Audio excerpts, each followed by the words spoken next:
Chaplain Anglican Chapel of the Healing Cross, Chukwuemeka Odumegwu Ojukwu University Teaching Hospital, Amakoka, bụ Reverend Edozie Chukwuogo, agwụgwọ ndị na-eso ụzọ Kraist ka ha jiri aka ha rụpụta nzọpụta ha ma gbasoo ịdị nsọ nke Chineke. Reverend Chukwuogo, onye mere ka amata nke a n'okwu Chukwu ya eji merube ofufe nro ụnyaahụ nke isiokwu ya bụ hazie ọnọdụ ahụ gị nke enu ụwa, mere ka amata na ọ bụ maka ọdịmma ha iji aka ha wee hazie usoro obibi ndụ ha ma na-ebi ndụ ha n'usoro ntụziaka na ozizi nke Chineke.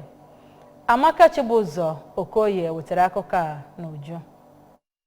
Ọ chetara ndị nke Chineke na Chineke kere ha n'oyiyi ya, n'ihi nke a ha kwesịrị na-achọ ụzọ nke mmụọ nsọ dịka mkpụrụ obi ndị na-aga n'ụwa n'ịlụ ọrụ nke Chineke nakwa ịgbasa ozi ọma na mba ụwa niile. Na Divine Mercy Chaplaincy nke dị na Chukwuemeka Odumegwu Ojukwu Teaching Hospital Amakoka, Reverend Father Justin Ezechukwu gbara ndị nke Chineke ume ka ha bụrụ ndị ga-alụ ebe nchụàjà nke udo n'obi ha, ka ha wee debe okwu Chineke nakwa ime ka ọ pụta ìhè na ndụ ha kwa ụbọchị ọbụla maka ọdịmma nke obodo. N'akụkụ ya ka onye nchụàjà nọ na Jesus Everlasting Evangelical Ministries Incorporated Ọka, Reverend Israel Madubueze Izichukwu kpọkụrụ ndị ụka na anwụrị nke Chineke bụ ike ha, na ewezuga Chineke na onweghị ihe ha bụ. Ọ rụtụrụ aka na mkpa ọ dị ị na-ekpe ekpere ugbu a, ị na-akpọku Chineke site n'abụ nakwa ị na-achụ àjà ekele n'ime ka ọtụtụ ihe na-eche ha aka mgba bụrụ nke ga-ebelata makwa bụrụkwa nke ga-eweta udo nyegara ndị ya.